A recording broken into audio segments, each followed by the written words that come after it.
Siyanibingelela nonke abalaleli egameni lenkosi uJesu Kristu. Kulo ibandla likaNkulunkulu makube kini umusa nokuthula okuvela kuNkulunkulu uBaba wethu nasenkosini uJesu Kristu. Izwi lenkosi uJesu Kristu leli olalele njengamanje. Izwi lenkosi uJesu Kristu. Lapho sishumayela khona, sifundise siphinde sihlolisise imbhalo engcwele ngokwentando kaNkulunkulu kwindodana yakhe uJesu Kristu oyinkosi nomsindisi. Sizocela kubo bonke abantu abalalele njengamanje ukuthi sonke sibe namaBhayibheli ukuze sonke sizofunda kanye sibe nokuqonda izwi lenkosi uJesu Kristu njengoba sishunyayezwa nanjengoba sifundiswa ufinyelela eqinisweni elindlela neqiniso nokuphila izwi lenkosi uJesu Kristu. Kulabo abalalele emva kokulalela abafuna ukubhabhadiswa egameni lenkosi uJesu Kristu, nalabo abanemibuzo mayelana neBhayibheli, nalabo abanesambulo uJesu Kristu oyinkosi nomsindisi esekunikeza isambulo ukuba usithule kuzo zonke izindlebe ezilalele ezimisele ukuza ebungcweleni naseqinisweni ngofakazi bakho, ukuba nixhumane nathi kule mininingwane esoyishiya njengamanje. Ngizoqala nge-email address ethi izwilenkosi.ujesukristu@gmail.com, izwilenkosi.ujesukristu@gmail.com, no my cell phone number, no my WhatsApp number la ungakwazi ukuxhumana nathi khona ethi 066 566 9245, 066 566 9245. Izintshumayelo zonke nezimfundiso zonke ziyatholakala ku-YouTube. Lapho ungahlala khona phansi uphethe iBhayibheli lakho, ulalelisise, uhlolisise imbhalo nathi. Ku-YouTube uzosearcha uthi izwi lenkosi uJesu Kristu. Ungakhohlwa ukusubscribe, ungakhohlwa futhi nokupressa i-notification button ukuze ngaso sonke isikhathi uzoyithola izimfundiso eziphilileyo ezisiholela ebungcweleni izwi lenkosi uJesu Kristu. Ungakhohlwa ukusharisha ilink nezihlobo zakho, ikakhulukazi bonke labo ohlanganyela nabo ngaso sonke isikhathi manihlanganyela nithi namdumisa uNkulunkulu ngomoya nangeqiniso, nifakazelana uJesu Kristu ukuthi uyinkosi nomsindisi empilweni zenu, ukuze wonke umuntu ahlolisise imfundiso asuke eyishunyayezwa nasuke eyifundiswa kube ngabe iyafakazelwa yena umoya engcwele ngemibhalo engcwele. Njengakho konke esinishumayeza khona sifundisa ngakho ufakazelwa umoya engcwele emabandleni kaKristu ngemibhalo engcwele. So ku-YouTube cherisha ilink izwi lenkosi uJesu Kristu. Ake sigobise amakhanda sivala amehlo sibonge ubaba wethu esizulwini ngalesikhathi samanje nokuthi izwi lakhe lingene ngaphakathi lilungise umuntu kaNkulunkulu lo ngaphakathi kithi amdinga engenasici engenambimbi kepha abe ngcwele. Ake sivala amehlo sigobise amakhanda. Baba wethu esizulwini, malingcoliswe igama lakho, umbuso wakho mawufike, intando yakho mayenziwe emhlabeni njengasezulwini. Usiphe namhlanje isinkwa sethu semihla ngemihla, usithethelele amacala ethu njengoba nathi sibathethelela abasonayo. Ungasingenise ekulungweni kodwa usisindise kokubi, ngokuba umbuso ungowakho namandla nobukhosi uJesu Kristu uyinkosi nomsindisi. Amen. Bazalwane, yamukelana umfowethu uMhlengizondi ozobe sihola ngokwemfihlakalo yembhalo, umoya engcwele ekhazimuliswa eselusa ukuhamba ekukhanyeni okunguJesu Kristu oyinkosi nomsindisi. Amen. Ngibingelela bazalwane.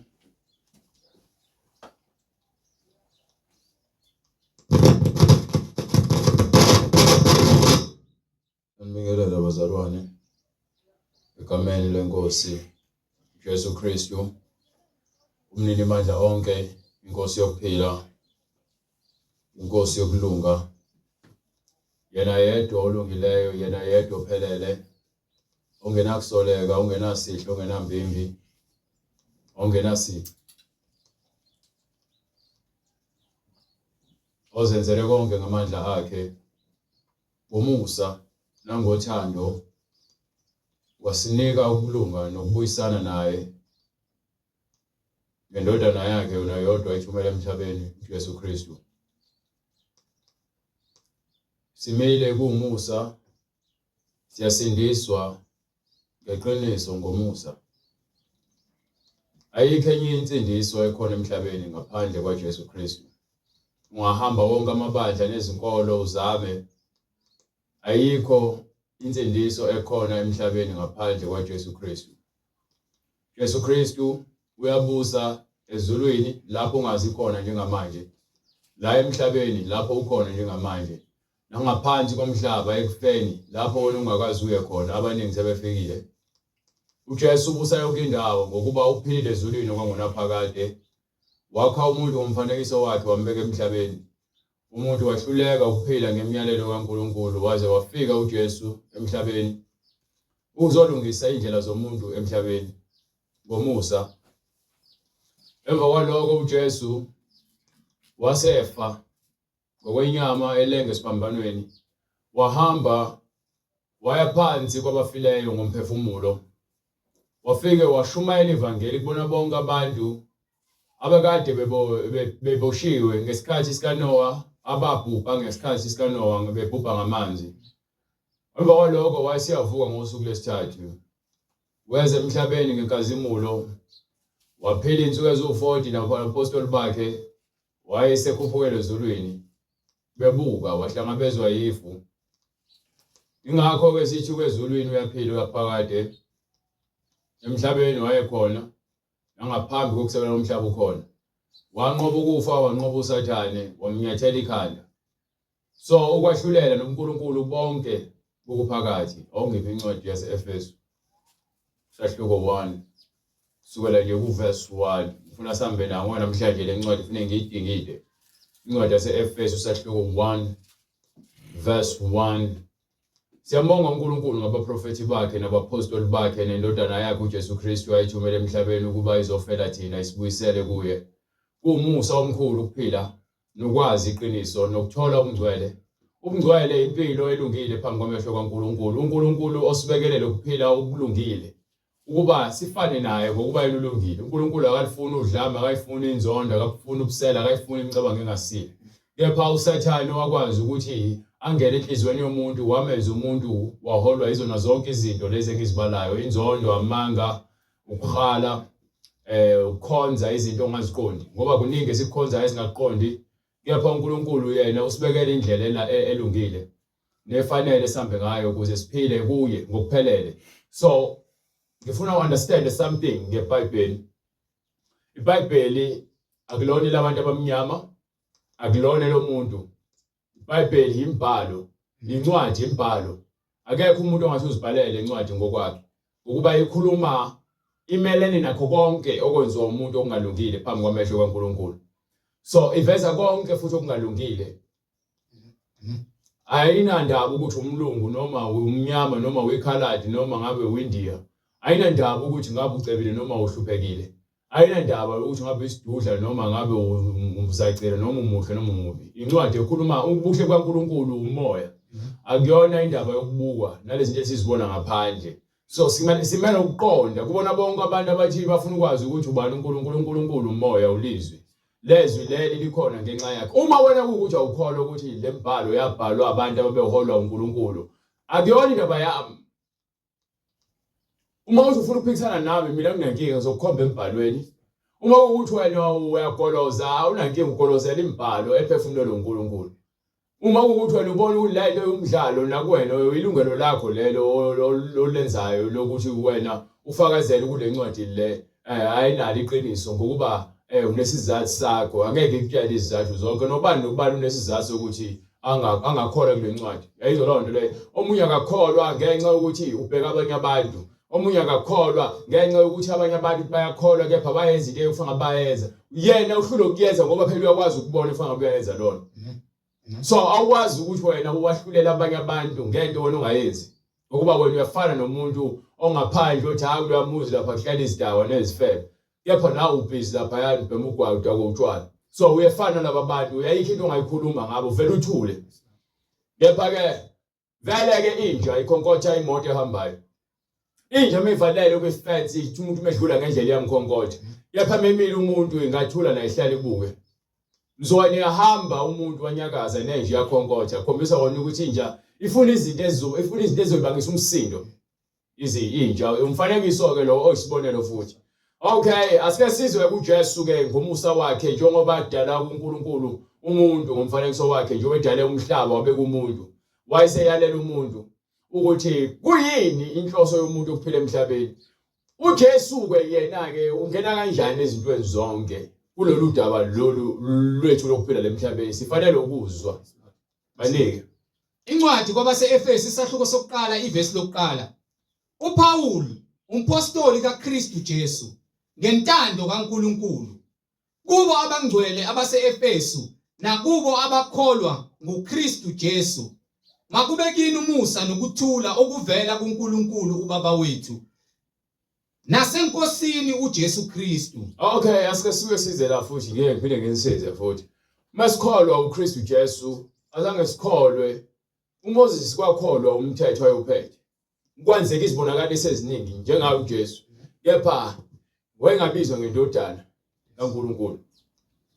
uMoses waba nomfazi, uJesu akabanga nomfazi. uMoses wabulala umuntu, uJesu abulalanga umuntu.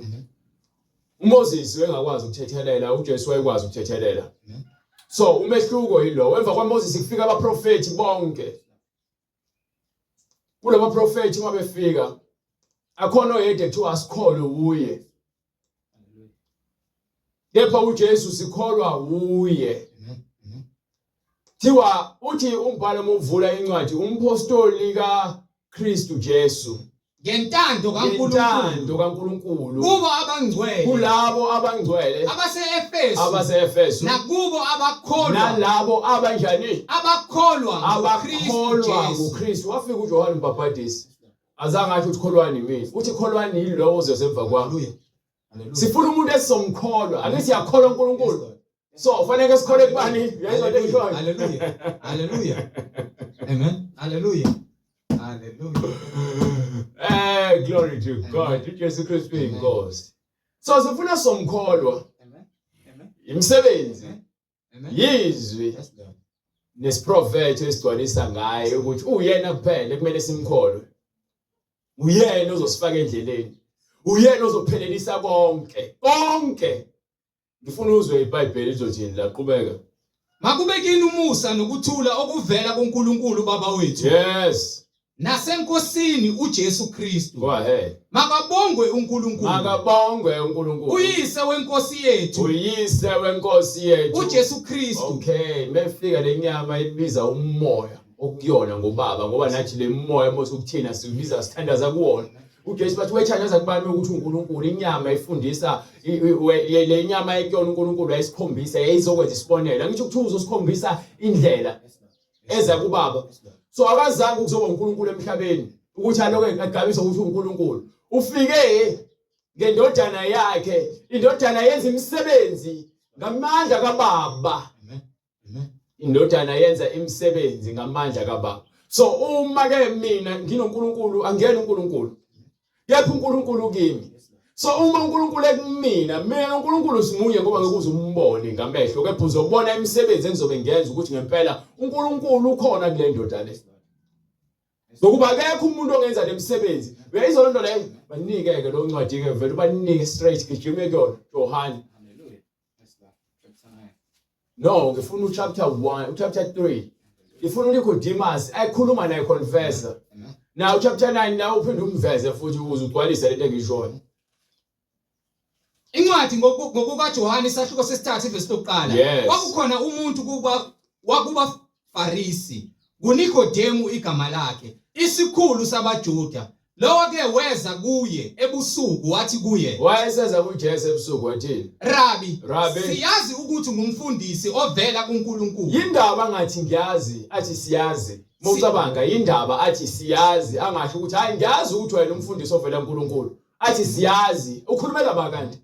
Siyazi ukuthi ngumfundisi ovela kuNkulunkulu. Ukhulumela bani uma esho kanje? Akhulumela abanyoza kwabo abanaye abaphikisana noJesu.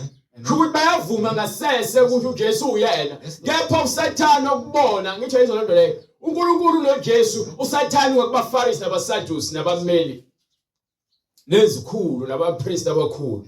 Ukubona uyalwa nobungcwele uSathane. Yona namhlanje sikhuluma kulomhlaba esiphila kuona emasontweni uSathane uyabusa abafundisi benu uyababusa emsebenzini politiki isemphakathini isemakhaya uSathane uyabusa akafuni ukuthi kube khona ukuthula nobumbano nothando nokuphilisana ngokuthula emakhaya. Ubaba nomama bazwani emndenini abazwani. Kubangwa amafa, kubangwa ukuthi ubani omdala, kubangwa ukuthi ubani othandwa kakhulu, kubangwa yonke into engumsangano le. ngokuba uJesu akekho khona usathane emzini yabantu. Rabbi, siyazi ukuthi ngumfundisi ovela kuNkulunkulu. So baningi abantu bayamazi uJesu. Ngokuba akakho ongenza lezi zibonakaliso ozenzayo uma uNkulunkulu engenaye. Qedile ke lapho. Ingane bengifuna uyiveze ukuthi ke uJesu unoNkulunkulu. Yena noNkulunkulu bayinto eyodwa. So ngalesikhathi uNkulunkulu esenyameni, inyama yiyona uNkulunkulu, kepha uNkulunkulu usenyameni. Angithi lithi izwi waba senyameni. Izwi waba senyameni. Ulizwi waba senyameni. Enye incwadi futhi efakazela lokho, incwadi yokuqala yaTimotheo sahluko 3 verse 16. Iyakufakazela lokho ngikushoyo. Sisekhuluma ngoJesu ukuthi uJesu uyisima kanjani. Ngokuba niyaqonda ukuthi wazalwa uJesu bese lithi uNkulunkulu uthi wazalwa, no uNkulunkulu akazalwa, akasoze futhi wazalwa, akasoze wakhulelwa uNkulunkulu. uNkulunkulu yena owakha ke lokho kuthiwa kungcwele okukaNkulunkulu, ukwakhile okungcwele. Ukuba uyena uzohlala kulelo veseli, ngiveseli. Sonke sifanele kwamaveseli kaMoya oNgcwele. Kepha sivumela ukuthi sibe ngamaveseli kaSathane. Imisebenzi kaSathane iyona yonke eholela ekubini nasemidlila kwimidlinzo emibi nempakamo. Iyona yena ekuthiwa thina singamaveseli. Uma uyithempeli, ithempeli ifanele uba yiveseli likaMoya oNgcwele.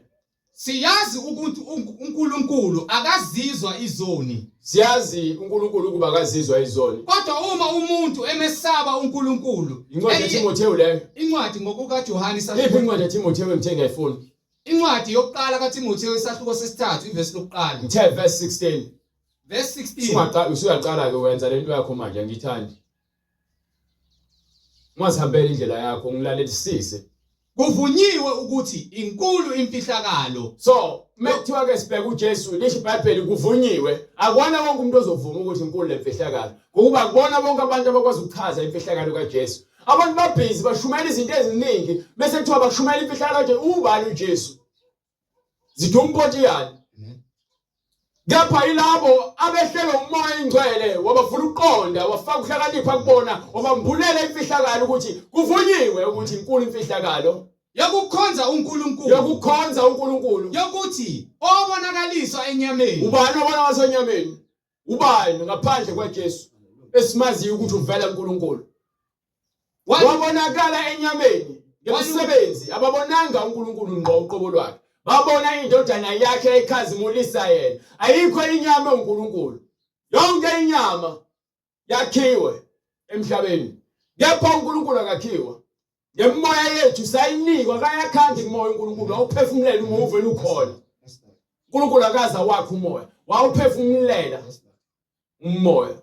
Owabonakaliswa enyameni. Wabonakaliswa enyameni. Walungisiswa emoyeni. Walungisiswa emoyeni kusho ukuthini lezi? uNkulunkulu weze enyameni.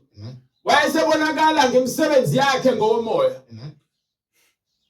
Wabonwa izingilosi. Izingilosi zambona, ingakho ke uJesu wathi ke kulontuzana kuba lo mbhemlo lapha kwincwadi yawo. Nginika incwadi yokuqala. Hayi incwadi yokuqala sahluko 1. Incwadi yaJohane sahluko 1. Ungiphe uverse 32.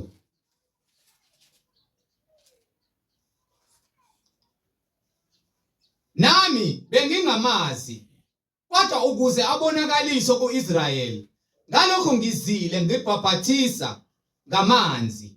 uJohane wafakaza wathi, ngibonile umoya ehla ezulwini njengejuba. Awuhlehle kancane uqala lapha ku verse 25. Bambuza ke bathi kuye, pho ubhaphathiselani uma ungesiye uKristu? No Elaya nomprofeti na? uJohane wabaphendula wathi, mina ngilibhaphathisa ngamanzi. Umi phakathi kwenu eningamaziyo, yena ozayo emva kwami, umchilo wesicathulo sakhe, ngingefanele ukuthukulula. Yes. Lokho kwenzeka eBhatabra, ngaphesheya kweJordani, lapho uJohane wayebhaphathisa khona. Ngangomusa wabona uJesu eza kuye wathi, "Bheka iwundlu likaNkulunkulu elisusa izono zezwe." Kuye ebengisisho ngaye ngithi, "Emva kwami kuza umuntu owavela ngaphambi kwami." Nakho-ke uthi nali iwundlu kaNkulunkulu elisusa izono zezwe. Akazange ukuthi nje sonke sivele singabi naso isono at the same time ngokufa kwakhe. Ufundisa abantu izindlela zokususa izono, izindlela zokuphila impilo ezosusa isono empilweni yakho. So akusho ukuthi ngoba uJesu wafela izoni usefela ukuthi sonke sisenaso isono. No, awusenaso isono uma uvuma uJesu ukuthi yena wamukela imfundiso ayifundisile uyenze. Ngaleyo ndlela bonke uJesu akushilo wena uyakholwa yikho. Usukholwa kuJesu ngokuba uJesu wamukele imfundiso yakhe. Ngeke uvele usindise ungayiphili impilo uJesu Kristu ayifundisile. Ukususa kwakhe izono uyena kuphela wakwazi ukuphila impilo engcwele emhlabeni angabi nasona angasoleki. Uyena kuphela uNkulunkulu ahlala kuyena ukugcwalisa ukulunga kumuntu, ukugcwalisa ukulunga enyameni. Inyama ifanele ukulungiswa ngomoya wokuJesu. So imfundiso uJesu ayifundisa uyengafundisi ngokwenyama, uyifundisa ngokamoya wakuyena. So ukuze thina sifinyelele kulokho okulunga sifanele ukukholwa yikona konke uJesu afundisile. Ukuthi sifanele ukwenza indlela yokukhuleka, indlela yokuphila, indlela yokukhuluma, indlela yokuhuba. Zonke lezo zinto uJesu uzigcwalisile ngaphandle kokuchithwa kwezizathu. Uyena waba umnikelo ukuthi na umnikelo engawuthatha mina. Ongakwazi ukuthi uma umuntu ethi ufuna ukuba umnikelo la kumina akenze njengalomuntu engimthumile emhlabeni uJesu Kristu. Manike. Kuye bengisho ngaye ngithi, "Emva kwami kuza umuntu ovela ngaphambi kwami, ngokuba wayekhona kuqala kunami." Wayekhona kuqala kunami. Ngabe ukhuluma ngokwenyama noma ukhuluma ngokamoya? Ukhuluma ngokamoya. Uthi uJohane uyazi ukuthi uNkulunkulu ulale indoda le. Nami bengingamazi. Nami bengingamazi. Kodwa ukuze abonakaliswe kuIsrayeli. Yes. Ngalokho ngizile ngibhabhathiza ngamanzi. uJohane wafakaza wathi, "Ngibonile umoya ehla ezulwini njengejuba, wahlala phezu kwakhe. Nami bengingamazi, kodwa owangithuma ukubhabhathisa ngamanzi wathi kimi, Lowo oyakubona umoya ehla ehlala phezu kwakhe, nguyena obhabhathisa ngomoya ongcwele." Yes. Nami ngibonile, ngafakaza ukuthi lo uyindodana kaNkulunkulu. Yes. Ngangomuso futhi wayemi uJohane nababili kubafundi bakhe, ebona uJesu ehamba wathi, "Bheka, nantu iwundlu likaNkulunkulu." Abafundi ababili bezwa ekhuluma, bamlandela uJesu. Khona uJesu waphenduka, wababona belandela wathi kubo, "Nifunani na?" Bathi kuye, "Rabi," okungukuthi ngokuhunyushwa, "Mfundisi, uhlalaphi na?" Wathi kubo, "Wozani nibone." Ngakho-ke beza babona lapho ehlala khona, bahlala naye. Ngalolo suku kwakungathi yihora leshumi. Omunye walaba ababili abamuzwa uJohane balandela uJesu wayengu-Andreya, umfowabo kaSimon Petru. Yena wafumana kuqala umfowabo uSimon. Wathi kuye, "Simfumene uMesiya," okungukuthi ngokuhunyushwa uKristu. So bathi bamfumene manje uKristu bona abakholwayo. UKristu akafunyanwa abantu abangakholwa. Abantu abakholwayo abathola uKristu nababona imisebenzi yakhe empilweni zabo nazibonakalisa kubona bakholwe ukuthi uyena. Akholwe nombani. Wamisa kuJesu. uJesu wambheka wathi, "Wena unguSimoni kaJona. Wena uSimoni kaJona. Uzakubizwa ngokuthi uKefasi." Yes. Okuhunyushwa ngokuthi uPetru. Ngangomuso wayefuna ukuya eGalile, wafumana uFilipi. uJesu wathi kuye, "Ngilandele." uFilipi wayengowasebhetsaida, wayengowasebhethsayida, umuzi ka-Andreya noPetru. uFilipi wafumana uNathanieli, wathi kuye, "Simfumene lo aloba ngaye emthethweni uMose kanye nabaprofethi, uJesu waseNazaretha indodana kaJosefa. Yes. uNathaniel wathi kuye, Asike sizwe uNathaniel uthini? kungase kuvele okuhle eNazaretha na? Kungenzekani kuvele okuhle eNazaretha na? uPhilip wathi kuye, woza ubone. uPhilip wathi woza uzibonela. uJesu wabona uNathaniel eza kuye wathi ngaye, Ngalesikhathi eza uNathaniel uJesu wayesethini? bheka umIsrayeli uqobo okungekho nkohliso kuye. Yes. uNathaniel wathi kuye, Asike sizwe uNathaniel uthini? ungazelaphi na? Ungazelaphi na? uJesu waphendula wathi Asike sizwe kuye, uJesu emprofetha. ungakabizwa nguPhilip Ungakobizwa uPhilip. uphansi komkhiwane. Ungaphansi kwesihlahla somkhiwane. ngakubona. Bese ngikubonile. Una- Ngiyakwazi Nathaniel. Uyamprofetha uJesu, uyamprofetha uJesu umprofethi. uMoses akhuluma ngaye. uJesu umpostoli owafike wakhombisa abapostoli ukuthi kuba yini kusho ukutheni kuba umpostoli. uJesu umpriest omkhulu oyena okwazi ukungena endaweni yenkazimulo. So manje yena njengoba uJesu umpostoli uphinde abe futhi umbishop. uJesu umbishop ukuthi umbonisi webandla. uJesu Kristu uyona yonke into ebandleni. Bese kube uyena futhi ongaphinda nika abantu ukuthi wena ungabe umpostoli, wena ungabe umprofeti, wena ungabe umbishop, wena ungaba yini futhi umpriest. Abapriest abasekho ke manje ngoba sekuyena sesingaba abapriest kanye naye ezulwini. Lalela akasekho umpriest emhlabeni. Ungazikhohlisa nje ngoba kubhalwe phansi ukuthi unikeni. Lithi iBhayibheli wanika abanye abapostoli, abaprofeti, abavangeli, abafundisi nabelusi kuhlala kuphela. So Mama sokuthi wena umpriest asikwazi ukuthi umpriest ngaliphi kunye ngoba phela uyedwa umpriest manje. Isho njalo incwadi yamaHebheru ukuthi uyena kuphela umpriest manje ongenile endaweni yenkazimulo. So singaba abapriest kanye naye uma sesifikile kule ndawo le akuyona njengamanje. Okay, awuqhubekeke lapho ke manje sizwe ukuthi uthini kuNathaniel. uNathaniel waphendula wathi, Rabi, uyindodana kaNkulunkulu, uyinkosi kaIsrayeli. Bambeke sifuna silungisela understand. Bengifuna incwadi lapha kwincwadi yaTimotheo yokuqala sahloko 3 mhlawumbe sokhohliwe ngifuna ukubuyisa back khona ngizokukhombisa ukuthi bengikhuluma ngani. Incwadi yokuqala kaTimotheo sahloko 3 verse 16 lapho khona ke kuthiwa wakhonzwa izingelosi. Lana kule ncwadi le engikhuluma ngayo kaJohane sahloko 1 verse balwe khona ekhuluma uNathaniel. uNathaniel uyabuza ukuthi wena uJesu Kristu indodana kaNkulunkulu yini? Mesathini uJesu?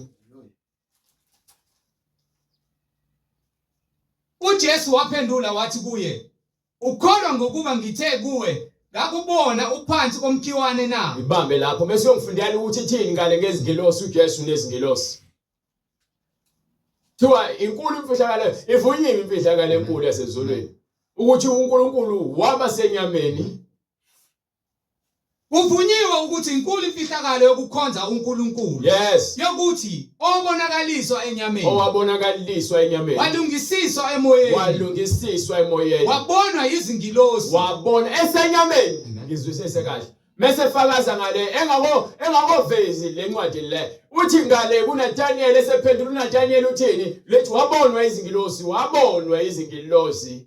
Bese athini uJesu? uJesu waphendula wathi kuye, ukholwa ngokuba ngithe kuwe, Yes. ngakubona uphansi komkhiwane na? Yes. Uzakubona okukhulu kunalokho. Usazokubona okukhulu kunalokho. Wathi kuye, ngiqinisile ngithi kini, nizakubona izulu livuliwe. Nizabona izulu livuliwe. Lezingilosi zikaNkulunkulu zenyuka zehla phezu kwendodana yomuntu. Izingilosi zabani? zikaNkulunkulu. Zahla zenyuka kubani? Phezu kwendodana yomuntu. Do you understand ukuthi nazi izingilosi incwadi yafakaza ngaphambi kokwenzeka kuyasho izingilosi inakho ke umpostoli lapha kwincwadi yaTimotheo sahloko 3 verse 16 ekhuluma ukuthi kuvunyiwe. Uyasho manje ukuthi ke nakho ke manje uJesu usho wena ngomlomo ukuthi nizakubona izingilosi zehla zenyuka phezulu kwendodana yomuntu. La incwadi ithini?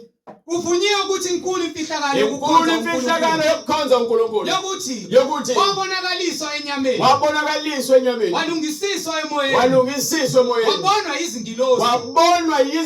Washunyayela ezizweni. Wabonwa izingilosi. Ingilosi zeza ngisho ethuneni. Yabonakala ingilosi ethuneni. Zafike zatshela uMary ukuthi uzofuna kanjani ophilayo kwabafileyo. Njengoba ekhulumile nani ndaba seGalile uzomfica khona. So we understand ukuthi le imfihlakalo engakanani. Lalela ukukholwa uJesu ukholwa imisebenzi yakhe ngobufakazi. Angeke usambone manje ngenyama futhi ngeke kusenzeka nje obakwenzakala. Indaba kaMoses evula amanzi evula ulwandle ngenduku ngeke kusenzeka manje. Yonke into eyenzakala esedlulile. Ngoba lithi iBhayibheli konke kunesikhathi sako ngaphansi komhlaba. So noNkulunkulu ke konke uyakwenza kugcwalisa sho ubufakazi. Wena uma ungakholwa ubufakazi angikwazi ukuconvince noma ngigqugquzele ngikwenza ukuthi wena ubone ukuthi lalela. Lithi kanje iBhayibheli ukuze ukholwe. Izwi likaNkulunkulu elalabo abakhethiweyo uNkulunkulu abanikile ukuqonda. Ingakho lithi baningi bamenyiwe kepha bambala bazokhethwa. Akubona bonke abathi inkosi kepha yilabo kuphela benza intando kaBaba osezulwini. Kunentando kaBaba osezulwini kumele siyenze. Akuhambi ngokuthi ngumhlengi noma nguminenhle noma ngubright. Akuhambi ngokuthi ucebile noma uyahlupheka. Uhamba ngentando kaBaba osezulwini. Indaba yeBhayibheli ihambisana nokuqonda izinto zikaMoya ekuqala ngaphambi kokuthi wena ufuna ukubona imisebenzi yabantu benza ngoba kubempana uJesu. Baningi vele abaprofeti bamanga bakhona lemhlabeni asebelokhu benza imisebenzi izibonakaliso lezimangaliso benza imgilingwane benikhohlisa ngenxa ukuthi nina nilazi iqiniso. Ungalazi iqiniso kuyakholela ekutheni wena kukho konke bethi umuntu uyakholwa wena uvela ubheke ngokwenyama ngokuba awumazi umoya ingcwele. Kepha bese kuqhamuka umuntu ozokufundisa akuchazele ngezinto zombuso kaNkulunkulu uzoqonda ukuthi kwawena unawo. Phela ukuthi nje usugqitshwe imisebenzi kaSathane. Imisebenzi kaSathane iza nako ukukhohlisa ukuthi wena ungakholwa ngenxa ukuthi uSathane uyabathumela abaprofeti bamanga bese bemva kwaloko abambula uJesu. Bese bambulile uJesu bese bevele phambi kwabantu ngenxa ukuthi ke sebevele phambi kwabantu abantu abasakwazi ukuhlukanisa okuyikho nokungekhona. So wena usomana lengqondo ukuthi hayi ngoba nawo lo umprofeti wamanga ngibona wenza ukuthi lo ubanje wenza ukuthi so bona ukuthi bonke abantu baphatha iBhayibheli noma bekhona ukukhuluma ngoJesu ke unale yangqondo uSathane asekufaka yena ukuthi ungakholwa wena. Angikholwa ngoba nina kulula ukuthi umuntu bekutshela into engekho uyikholwe. Yebo umuntu bekutshela into ekuyiyona kunzima ngoba yini wena ufuna iproof. Kunzima uguqela uJesu kunzima. Kulula ukuguqela umuntu ezenza into ephakeme. Kulula ukuguqela umuntu. Niyazithatha izikipa ze-ANC ne-DA, niyawathatha amaphasela okudla, niyazithatha izethembiso zabo ngoba banitshela izinto ezidingayo emhlabeni. Bekuthiwa nangu uJesu uthi nayi indlela eyezulweni. Woza kumina ngikunika indlela. Inzima lonto ngoba uyiboni. And futhi ayifezi idingo zakho emhlabeni. Ayikwanelisa ayigculisi ngoba naka uyiboni. Kepha maqhamuka izinto eziphathekayo siyashesha ukuguqa. Kepha uma iBhayibheli lithi wonke amadolo ayokuguqa. Okusho ukuthi ekupheleni kwakho konke lokho sisiyakusuka emhlabeni sikubona kubalekile akuyilutho. Ukuba khona okubekiwe ekumele ngabe sifuna kona ngaphezulu kwalokho thina sikubona kubalekile emhlabeni. Methiwa zonke izilimi ziyakuvuma. Egcineni wazi ukuthi awuyena owathabo Mbeki, awuyena oRamaphosa, awuyena weDA, awuyena weIFP noma weAFF. Awuyena kwama wakho, awuyena kwababa wakho, awuyena webosi yakhe emsebenzini. Nalo mali othi uthembele kuyona, le mali oyifuna kakhulu akuyona yakho. Kuba namhlanje uma ufa izosala nobani. Awungcwatshwa nayo, ngicwangcwatshwa nayo ngeke izikhokhelele lutho. Ukuba konke kusala emhlabeni. So izwi likaNkulunkulu elokufundisa indlela elungile yokuphila emhlabeni njengoba siphila nje. Umsebenzi walo yilewo. Amabandla amaningi basashumayela ivangeli liphilileyo balo beshumayela umusa nabo bangakwazi ukuchaza. Abafuna ukutshela abantu ukuthi yini uNkulunkulu angayifuni kuwena njengokusho kwemibhalo. Anike le ncwadi yase-Efesu. Incwadi kwabase-Efesu isahluko 1 verse 1. Yes. uPawulu umpostoli kaKristu Jesu ngentando kaNkulunkulu kubo abangcwele abase-Efesu nakubo abakholwa nguKristu Jesu. Abakholwa uKristu uyena kumele simkholwe. Uyena ithemba lethu ke manje. Uyena uNkulunkulu wethu uJesu Kristu. You understand ke ngishoyo? Ngizokuprovela futhi ngale iBhayibheli. Hayi ukuthi ngizoya kude kuyona le ncwadi le. Banike. Makube kini umusa nokuthula okuvela kuNkulunkulu Baba Makube wethu kini umusa nokuthula okuvela kuBaba wethu uNkulunkulu nasenkosini uJesu Kristu. Makabongwe uNkulunkulu uyise wenkosi yethu uJesu Kristu. Mabonge bani. Makabongwe uNkulunkulu uyise wenkosi yethu uJesu Kristu. Yes. Osibusisile ezulwini. Osibusisile ezulwini. kuKristu. Usibusisile ezulwini. kuKristu. Lisho ukuthini ukuthi usibusisile? Asike sibheke futhi lokho. Usho ukuthini? Usibusisile ezulwini. Okusho ukuthi besingenazi izibusiso. Manje ngoJesu uzosinika izibusiso. You understand? So khona besishoti ngayo. Ebesingenayo umngcwele. Usasibusisa ngomuntu ozosiholela emngcweleni. You understand? Uzosikhombisa indlela ekuyiyona esiholela kwinkazimulo kaNkulunkulu. Understand? Hallelujah. Anike bright. Hallelujah. Makabongwe uNkulunkulu uyise wenkosi yethu uJesu Kristu. Yabo mekuthiwa lento imfihlakalo kwayona lento yokuthiwa uNkulunkulu wethu uyise wenkosi yethu. You understand ukuthi sinawo amakhosi amabili sinenkosi eyodwa. You understand ukuthi sinabo uNkulunkulu abaningi sinoNkulunkulu oyedwa. But ngokwenyama ungazi ukukhuluma abantu abawu2 ingakho abafundisi abaningi ngoba bambulele bekhuluma indaba zo Trinity neziqo ezintathu. Akho ziqo ezintathu uNkulunkulu uyedwa. Amen. Angikwazi ukuthi mengichaza ngithi wavela ngeziqo ezintathu. Angikwazi uyabona umoya? No. So ngisho ukuthi umoya uyisiqo. Hallelujah. Uyakwazi ukubona umoya emithathu? No. So sisho kanjani ukuthi ke uNkulunkulu uyiziqo ezintathu? uNkulunkulu umoya, uNkulunkulu uyise, uNkulunkulu indodana ayikho lonto leyo. Hallelujah. Hallelujah. Uthi yena uNkulunkulu oyedwa ungiphele incwadi lesi Efesu sahluko 4 verse 3. Ngifuna ukuza ukuthi ke ithini yona. Nikhuthalele ukugcina ubunye bukamoya. Ubunye banjani? Bukamoya. Manje iziqu zikangaphi iziqu? Mekuthi weziqu ezintathu kwenziwa yini bangambona uNkulunkulu babona indodana? Bangambona isiqu sikaNkulunkulu. Phela ngifuna isiqu sikaNkulunkulu mina. Kubona bonke abafundisi abantu bafundisa ngeziqu ezintathu, uNkulunkulu uyise noNkulunkulu indodana umoya ingcwele. Ngiyafuna lokho. Ngokwembhalo mengekho ukwazi ukuthi into engekho eBhayibhelini wezifakela wena. Hlukisa abantu lithi iBhayibheli ngokwani? Nikhuthalele ukugcina ubunye bukamoya. Ubunye bani? Bukamoya. Umoya uwodwa. Awuhlukene umoya, awuhlukani futhi umoya. Ngesibopho sokuthula. Munye umzimba. Munye umzimba. Munye umoya. Munye umoya. Njengalokho nabizelwa ethembeni linye lokubizwa kwenu. So umoya nomzimba munye. Umoya nomzimba munye. Amen. Akuhlukani umzimba kaKristu umoya ukuyena. uNkulunkulu uyena. Kwela ngale kwincwadi yalontuzana. Ngifuna ukubheka. Munye umoya. Munye umzimba. Sibizele ethembeni linye.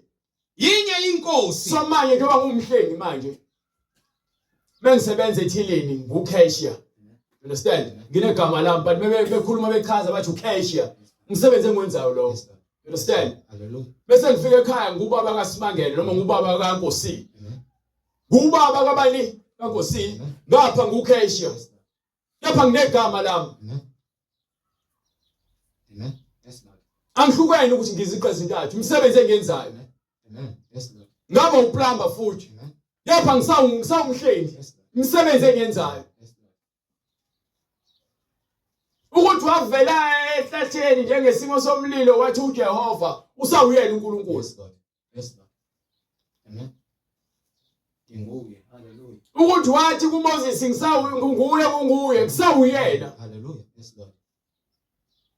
Manje bese fika ethi usenyameni evela njengoJesu usawuyena kashintshile. Yinye inkosi. Yinye inkosi. Yinye inkolo. Yinye inkolo. Munye umbhaphathizo. So akwazi ukuthi ibe neziqu ezintathu. Asikwazi ngoba ninalo engqondo ukuthi menithwala imfundiso nithwale ukuthi nifuna ukuyenza ngona kubhalwe eBhayibhelini but ungeke uzuyenze ungenakho uqonda. Uma uJesu nikumyelelo but ungekho umuntu owenza loyo nto kwenziwa ngenye indlela efaka yena ngoba konke kuthiwa kuqoqele kuyena. So sifuna igama esingalisebenzisa sifuna amagama. Mesifuna igama akusho kubuka. Igama likayise. Sifuna igama likayise ubani? Igama lendodana selifuna ubani? igama likaMoya Ingcwele selifuna ubani uzile emhlabeni uNkulunkulu uthi uJesu ngize ngegama likaBaba ubani igama likaBaba indodana wayiqamba wathi uEmmanuel usho ukuthini uNkulunkulu unathi ubani omsindisi emhlabeni ngifuna ukulalela ngifuna ukunika incwadi yelontuzana yaIsaiah ngifuna ukubheka ukuthi sinabasindisi abangaki emhlabeni bese sibheka ukuthi ithini incwadi yaMateyu sahluko 1 verse 21 or 22 or 22 incwadi yaIsaiah sahluko 45 verse starting from verse 3 yakhuphuka kuze ufike verse 6 or 10 go ahead incwadi uIsaiah sahluko 45 verse 3 yes ngiyakuninika ingcebo yokumnyama nemfuyo ethukusiweyo ezindaweni ezisithekileyo ukuba wazi ukuthi nginguJehova okubiza ngegama lakho uNkulunkulu kaIsrayeli ngenxa yenceku yami uJakobe uIsrayeli okhethiweyo wami ngikubizile ngegama lakho ngikunikile igama lodumo ungakangazi mina ngingujehova akakho omunye ngaphandle kwami legama lethu Jehova lisho ukuthi inkosi Jehova inkosi yusho njalo ibhala ngithi mafike ngincwadi yamahubo methiwa Lord balokuthi Jehova ngesizulu kusho ukuthi lelo gama Jehova lisho ukuthi inkosi okay usho ukuthi yena uyinkosi yena go ahead mina ngingujehova akakho omunye ngaphandle kwami uthi akekho omunye ngaphandle kwami so manje iziqu ezintathu ziqhamukapi iziqu ezintathu ziqhamukapi uthi uJehova iBhayibheli liyafakaza yona yonke imibhalo munye umoya yinye inkolo munye umzimba munye umpaphathiso sifuna igama sifuna amagama ngoba bekuthiwa egameni likayise lendodana kaMoya Ingcwele kushuthi kunamagama phela mekuthi ngiyahlukanisa lithi iziqu ezintathu ngifuna ngikhombisa isiqu sikaMoya ngesibone sami isiqu akekho ongasiboni ngifuna sikaMoya ngifuna sikayise futhi isiqu ngoba ungitshela ukuthi uJesu uyisiqu sikaMoya bese emva kwalokho uphinde futhi wazobe indodana futhi emhlabeni ngifuna iziqu ezintathu njengokusho kwenu lithi izintathu iziqu bekuthi alikufakazela iBhayibheli lo into engekho ifucuza leyo nto leyo likhombisa abantu ukuthi nakunoNkulunkulu abathathu ezulwini ayikho lo nto leyo akakho omunye ngaphandle kwakhe akekho uNkulunkulu ngiyakubhinqisa ungakangazi ukuze bazi kusukela empumalanga nasentshonalanga ukuthi akakho ngaphandle kwami mina nginguJehova akakho omunye yimi ongenza ukukhanya nengidala ubumnyama yimi ongeza ukukhanya nengidala ubumnyama mina engenza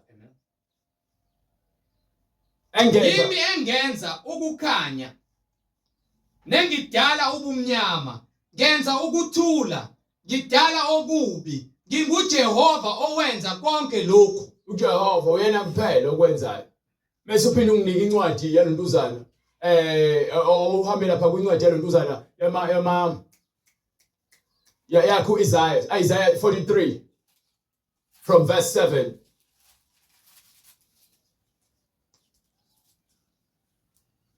onke abizwe ngegama yami incwadi uIsaiah sahluko 43 verse 6 ngiyakusho kuyo inyakatho ngithi balethe ngithe bani mina verse 7 wena ukuphi 6 ngifuna bani mina onke abizwe ngegama lami nengiwadalele inkazimulo yami engiwabumbile nengiwenzile lethani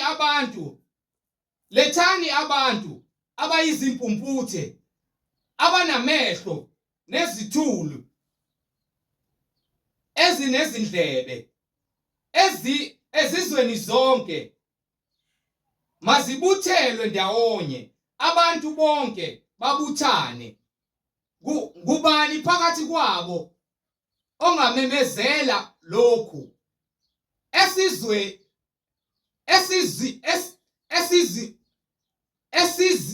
ngithi bright kuwena mengikhuluma nawe ngithi wena funda izwi iqala igama qala before uphimisele nokuthi uzama ukuphimisela igama ngesikhathi ulifunda. Kubani phakathi kwabo ongamemezela lokhu asizwise izinto zokuqala mabalethe ofakazi babo ukuba balungisiswe bezwe bathi kuyiqiniso ningofakazi bami usho uJehova nenceku yami engiyikhethileyo ukuba nazi ningethembe niqonde ukuthi nginguye ngaphakathi kwami akwenziwanga uNkulunkulu ngaphambi kwami noma ngaphakathi kwami ngaphambi kwami akwenziwanga uNkulunkulu. Yabona ungifukuzisa kanjani bright ngimla ngangifukuzisa bright ngangifukuzisa udlala ngami awukwazi ukuthi ubheke imibhalo wena ufunde enye into ungake ucorrect umuntu ongaliphethe iBhayibheli wena uliphethe i-wrong lonto leyo i-wrong ngezinga eliphezulu kabi nje futhi uyabona nje ukuba ngiyalandela into esho ngabe ngisho lento esho engekho omunye umuntu ofunda iBhayibheli uzobona ukuthi thina nawe sisambisana sikhuluma into engekho kusho thina sifundile Donda ukudlala uMasigozi indaba okufunda la ngoba siqala ngezinto zikaNkulunkulu leza kuzona into zami so asingadlali nangaphambi kwami akwenziwanga uNkulunkulu akekho omunye uNkulunkulu owakhiwe ngaphambi kwakhe akekho futhi uNkulunkulu onaye nangasemva kwakhe akekho omunye uNkulunkulu soze mina ngingujehova ngaphandle kwami akakho omunye umsindisi angibambe la hambe kwincwadi yaMathewu uthi akekho omunye umsindisi ngaphandle kwakhe so kanti sinabasindisi abangaki mesinoJesu Kristu oyinkosi yethu yena uthi uyinkosi yena uJehova yonke imibhalo ikhomba ukuthi uJesu uyinkosi uJesu uthi uNkulunkulu ngapha ngeke uzo-understand uma uzobheka ngokwenyama ukuthi thina sikhonza inyama ayikho manje inyama kudala yakhazimuliswa inyama ayisenamsebenzi manje inyama uyilungisile njengoba kuthi uyilungisiwe emoyeni inyama leyo imperfectile wayenza yaphelela ukuthi akwazi ukuthi yena afavuke thina lento besingakwazi ukuyenza ngaphandle kukaJesu Kristu ngaphandle kukaMoya Ingcwele lo uJesu azekusinika wona uthi incwadi yaMathewu lapha kusahluko 1 verse 21 bengaphosisi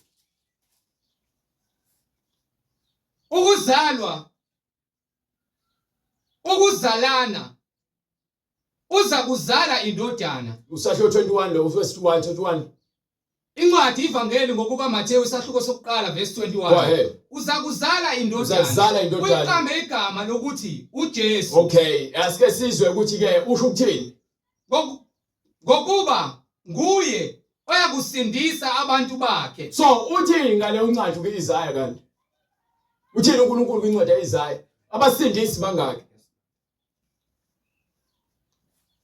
abasindisi mina ngingujehova ngaphandle kwami akekho bani umsindisi so manje uJesu usindisa kanjani uJesu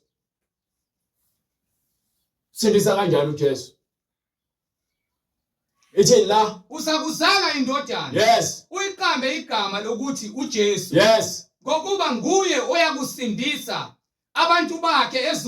abantu bakhe ezonweni zabo wasike siphinde sibuyisele lana ke okay bebona abantu uNkulunkulu wenza indlela ukuthi ningahlaba lezilwane nihlabe imvu ubuyisana nami nihlabele izono imvu enjani engenasiqi esancane engangcolile engenabali engasoleki lokho kuyisibambiso sokuthi uNkulunkulu ufuna umhlabelo onjani omsulwa kepha lemhlabelo akuyona yakhe ngokuba akadelelanga ukuthi yena abuyisizwe nesize kuyena udelela ukuthi elethe thina kuyena sibuyise ngoba sonile ngoAdama ngithi so leyo nto beyenziwe ukuhletshwa kwezilwane bekuyisibambiso befunakala umuntu azokwazi ukunqoba ukufa bengekho so uJesu uNkulunkulu wamakha yena wazongena kuyena asifundise indlela elungile yokuphila emhlabeni ukuze sibuyisane naye so usethathe legama lokuthi uyiwundlu ngokuba ngaphambilini behlatshwa amawundlu ukuze abantu bethethelele izono zabo noma bezingasuswa behlezi nabo ngoba lamawundlu bekumele bahlezi bewahlaba njalo unyaka nonyaka ukukhumbuza bona ukuthi bayizolo manje uJesu yena uze njengaleso simo sewundlu esohlatshwa ukuze sibone ukuthi uNkulunkulu ufuna imihlatshelo enjani elungile engasoleki njengoba nangalesa sikhathi kwakwenziwa loyo nto. So noJesu uma eza uza ezophila impilo uNkulunkulu ayifunayo, agcwalisa konke ukulunga kwaNkulunkulu, bese kuthathwa legama lokuthi uyiwudlu ngoba ke uthi uNkulunkulu usezoba umhlabelo wami. Ekuyinto engifunayo ukuthi umuntu aphile kahle emhlabeni, eze kumina njengomhlabelo noma umhlatshelo opheleleyo, hayi ukuthi uyiwudlu ngempela.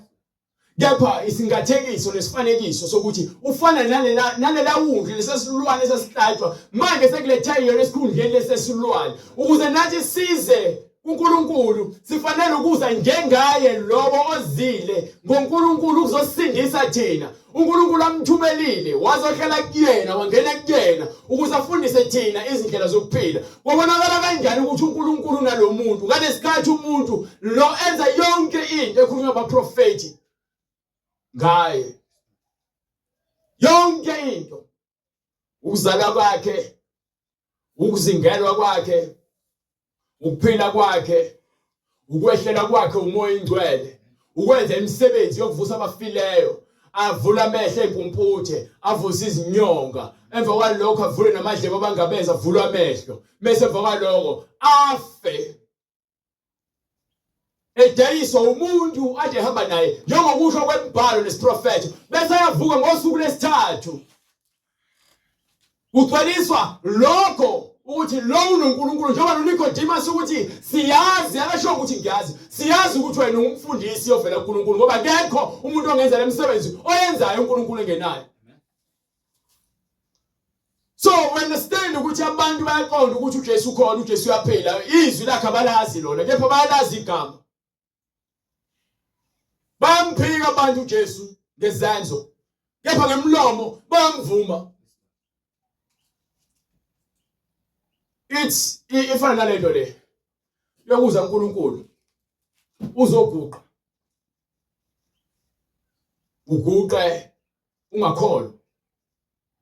uNkulunkulu uyakwazi ukuveza ukuthi awukholwa, ngeke uma uguqa kuyena uguqa ngenxa ukuthi ufuna ubukwa abantu, kepha into oyenzayo ayisuke enhlizweni. uNkulunkulu ufuna inhliziyo eziphendukayo, lenhliziyo ezizwa ubuhlungu azozilapha yena. Uyayazi inhliziyo egcwele ubuhlungu emfunayo ngokweqiniso, uyakwazi ukuza kulonhliziyo ayithinte ibe nokuthula, ithola ukuphila kuyena. Inhliziyo engenako ukuthula futhi engenandaba nokuthula, eze ngeenkanuko nangenhloso yayo ezofika iguqe phambi kwakhe, akanandaba nayo. Ingakho le ncwadi ade ifunda uBright, incwadi yaJohane 9 ethi uNkulunkulu siyazi akayisi umthandazo wezoni, because uyathandazwa uNkulunkulu kepha inhliziyo yakho ayikho kuyena. Umahluko yilowo. So uma silisiza kuJesu singenakho ukuqonda, sithi yamkhonza kepha sikwazi ukuqonda, abantu bashumayela izinto eziningi ngoba bathunywa bazikhulumela izinto ezithandwa yibona. Ekubeni lezo zinto azifakazelwe eBhayibheli, ngenxa ukuthi awulazi iBhayibheli nawe uyavuma nayo yonke into bakho ifaka uJesu. Bebe siphakamisa izandla uvuma uJesu, uyakuvuma. Bebethi uJesu uzokunika imoto, uzokhuphula imali onayo, uzokwenza yonke into, uzokhuphula nobudlelwane bakho, yonke into uyavuma. But abakushumayezi izwi, bakutshela izinto ebafuna ukuthi ulokhu uziphindelela. Imali yakhe ebhenki izogcwala, imali yakhe ebhenki izogcwala, imali yakhe ebhenki izogcwala, imali yakhe ebhenki izogcwala. Noma uphindela leyo nto ucabanga ukuthi uJesu wemali.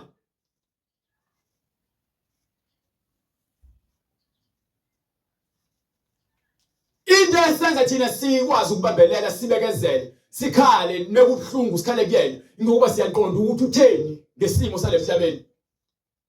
So uNkulunkulu akuyona into esikhuluma ngomlomo singayiqondi, sifanele ukuyiqonda, sifanele ukuyikholwa. Lento ethi uNkulunkulu benike incwadi yakhe incwadi Efeso. So munye umsindisi ukuthi ngifuna ukwazi uImanuel munye uNkulunkulu owenza. Yabo incwadi engikuvezele zona zonke namhlanje ungazibhala phansi uhambe uphinde uyosibheka, zizosho lento engiyishoyo, ziphinde into eyodwa. So le ndaba yeziqu ezintathu emaromini namanye amaKristu akhuluma indaba yeziqu ezintathu uNkulunkulu abathathu bengakwazi ukuyichaza ngokweBhayibheli, bazokunika la incwadi le yaJohane yokuqala sahluko 5 weza ngegazi. weza ngamanzi nangomoya. So iziqe ezintathu lezo ubula lokho. Mongakwazi ukuyichaza lo nto understand. Izinto zikaNkulunkulu ezakhe nje uzinika abantu futhi azikahle ukuthi labantu labakulungela ukuthi bakhulume ngalezi zinto lezi. Uyazi ukuthi enhlizweni yakho uyaforsa. Uyazi enhlizweni yakho ukuthi awufuni ukulalela. Ufuna ukuzigijimela kepha akakuthumanga. Ingakho ubona omama beshumayela, osisibe befuna ukushumayela. Ingakho ubona abafowethu befuna ukushumayela noma bengaqondi. Ngobani bagijima abathunyiwe. Mase thumile umoya ingcwele uzokwambulela yonke into. Uthatha naye ukuzinikela kuyena ukuthi akufundise izinto eziningi. Nalokho hamba nabantu abalaziyo izwi ufunde kubona, ufunde ukuthi ezinye izinto ongaziqondi ukuze uNkulunkulu akusize ngabo labo bantu. Nina nifuna ukwenza lokho, nibona ukuthi yile nto uncintiswano. Angeke ngihlule ubani, mina ngenza kangcono kunaye. Iyona lento ezokwenza ukuthi ungaboni ukuthi umsebenzi wakho uyangalaphi ngokuba usuzenzela wena ngeenkanuko zakho. Uma wemphakamo sokubambela, banike. Makabongwe uNkulunkulu, uyise wenkosi yethu uJesu Kristu. Uyise wenkosi yethu uJesu Kristu. Osibusisile ezulwini. Sibusisiwe manje ezulwini. kuKristu. NgoKristu. Yesibusiso sonke sokomoya. Isibusiso sani? Sonke sokomoya. Okusho ukuthi ngaphambi kokufika kwaJesu besingenaso lesibusiso sokomoya. Lemibhalo ibhaliwe phansi kuthiwa ungaphingi. Ungambuka umakhelwane wakho, umfazi wakho umkhanukele. Mawuhlabela amadimoni, ufuna ukugcotshwa ngamatshe. Meko wathi ke nakhona ufuna kubantu abanemimoya afuna imgcobe ngamatshe. Uma untshontsha afuna kushawe. Uma ubanjiwe untshontsha noma inkomo yakhe igwaza umuntu uyahlawula. Uma ke aphinde futhi emgwaza afuna igcotshwe ngamatshe nawe ufuna ukukhokhe. You understand? Ayisekho lo nto manje le. Bekuyizinto ebezibhale phansi ngokomthetho. But manje usethi uma umuntu ekwenza kabi enza njani? Usekufaka umoya manje ukuthi funda ukuphila ngokuthula nabo bonke abantu. Funda. Lento ethi ke ozonda isitha sakho uthanda umakholwane wakho uthi uyayivala leyo nto manje leyo ayisenziwa lo nto leyo. Ugcilisa abatha uthi ungasagcilisa abatha manje. Enza okuhle. Ngalo usuku lesabatha libahluleli ukubagcina nje ukugcilisa abatha. Kusho ukuba ke isabatha sisaligcina ngabe kunabantu abafayo ngabe abantu abasekho emhlabeni. Abantu bayakholwa. Wabantu banenkani benza zonke izinto ekuthiwa lezi zaziphambene nesabatha. So sibusisiwe ngomoya, sinikwe umoya manje oqhamuka ezulwini.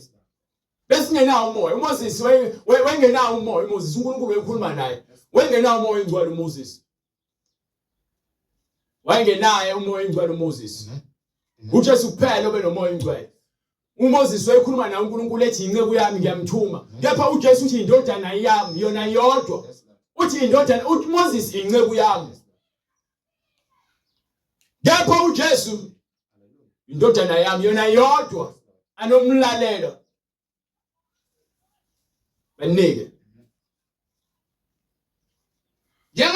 Njengalokho asikhethela kuye ngothando. Usikhethele kuJesu ngomoya wothando. Ngaphambi kokusekela Ngaphambi kokusekela kwezwe. ukuba sibe ngcwele. Ukuthi siphile impilo uJesu aze uzoyiphila lemhlabeni engcwele. Singabi nakusola phambi kwakhe. uJesu akasolekanga phambi kaNkulunkulu.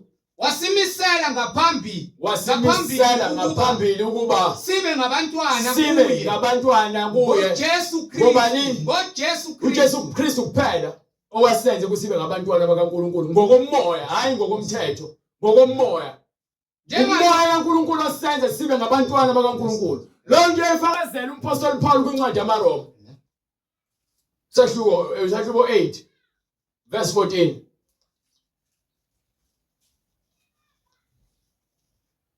Ngokuba bonke abaholwa ngumoya abaholwa ubani? Ngumoya kaNkulunkulu. Bayini? Labo bangabantwana bakaNkulunkulu. Bonke abantu abaholwa yizwi uJesu afika lishiya. Ubapostoli bakhe nabo bonke abantu abehlelwe umoya ingcwele bangabantwana bakaNkulunkulu. So sibizelwe kuNkulunkulu ngoJesu Kristu. Uyena kuphela oyindlela neqiniso. Ungahamba eKashembe, ungahamba eMaromini uJesu Maria noma uyaShembe uNkulunkulu wasekuphakameni. Ungahamba eMsamo, ungahamba eZangomeni, ungahamba ezinyangeni. Kepha bonke labantu abahambayo bazoba phambi kwaJesu Kristu. Ayikho enye indlela ngikutshela emhlabeni. Ayikho indlela ekulethela insindiso empilweni yakho. Ngamnika udumo isonto lonke unyaka wonke uShembe esitimeleni. udukile kanye naye. Ngisho unganika okhokho bakho udumo nama-Afrika ukhuluma yonke indaba umsangano okwale emhlabeni lokho. Okwabantu abangaqondi. Bonke abantu abaqondayo ba-understand ukuthi sidinga umoya thina ozosisindisa. Bonke labantu elikhuluma ngabo bazikhulumela izinto zabo akekho okhuluma ngomoya. Balifaka igama likaNkulunkulu kepha umoya abanawo. Ukuba bebenomoya bezokhuluma ngoJesu. Ngikhuluma ngaShembe baphathe iBhayibheli kepha uJesu abamfuni bafuna uShembe. Ubuxoki nobuphethwe nobugebengu nokukhohlakala okuletha abaprofeti bamanga egameni babantu abafikele emhlabeni ngoba ekubona hayi ngoba ngathi uMoses kaIsrael uthumeleke uShembe nathi labantu abamnyama ayikho lonto leyo. Hayi ngoba ngathi umele uMoses umJuda eGibhithe kubantu bakaIsrael nathi uthumelela kuthina umqalisi ayikho lonto leyo umsangano lonto leyo. Uyedwa umuntu othunyelwe ukuba zosindisa abantu ezizweni zonke izizwe wayethumela abapostoli wathi abenza abafundi. Akekho umuntu ogqamile ngaphezulu kwaJesu. Umpostoli Paul uthi uyinceku kaJesu ngentando kaNkulunkulu. Awukwazi ukuthi ngizolo ngikhonza umpostoli Paul mengifunda amavesi abhalwe ngumpostoli Paul bese ngilongibheka yena lithini izwi alifele uNkulunkulu into enza ukuthi ngigcine senibheka inyama ngoba nabakwenyama ninaka izinto zenyama. Ukuba nabamoya niyamazi umoya engcwele bengizozwa izinto zikamoya ezikhuluma umpostoli Paul zingithinta inhliziyo yakho kube izona izinyakazisayo zivuse umuntu ofile ngaphakathi. Bathi ngenxa izinkani usathana azifakele zagcwala inhliziyo. Iyona lento leyenza ukuthi singasakwazi ukuzwa umoya engcwele ekhuluma. Sizobafundisi kangcono. Uma into ihambisana nawe right, mengihambisani nawe ayikho right. uJesu sibusisiwe ngenxa yakhe. Ngomoya awulethile emhlabeni womngcwele. Bonke abantu abakholwa uJesu bamukela umoya engcwele. Ngokwemfundiso uJesu asinika yona. Ayikho enye indlela futhi singakhuluma khona ilanga. Angikhathali ukuthi ngabe ukufundele kangakanani ukuba itheologian noma iphilosopher usolwazi wafunda izincwadi eziningi kepha uma ungamazi uJesu ayikho indaba yakho. Mozoba uthi wathama kanjani wayilento yaNkulunkulu ayiqondiswa kanjani ukhuluma ngokwenyama ngoba uqondi indlela abantu abaqonda bakuchazele yokusiza lokho anike bright njengalokho asikhethela kuye ngothando. Usikhethele kuye ngothando. Ngaphambi kokusekela kweze ukuba sibe njani? Sibe ngcwele. Singabi nakusolwa phambi kwakhe. Into eyenza ukuthi sifune indlela ozahlulela asifuni umngcwele. Yabona ukuthi ngizona indaba obungcwele. Hayi kutshela singabizana ngabangcwele sikhuluma indaba zobungcwele ngomlomo bese kuthiwa sikwazi ubungcwele bese kuthiwa siveze ubungcwele ukuthi yini. Siyaqala sibe nezitho ukuthi awu kodwa nje uyana nje oqalile. Hakodwa nje naye nje akangikhulumisi. Hakodwa nje hayi naye ukuthi uyayitshela. Hakodwa nje uyanderstand nje nami ngumuntu ngiyafuna nje ukuthi phela ngizijabulise. Hakodwa nje ngiyamthanda nje. Yabona nje ufuna indlela yokuthi wena into oyenzayo uqhubeke uyenze ibizwa ngenkanuko leyo nto nomoya wenkani wokuba impumputhe umoya ukuba bathini umuntu ontamo olukhuni inhliziyo yakhe ibe yitshe. Uthi bonke abaziphakamisa abazakuthotshiswa baza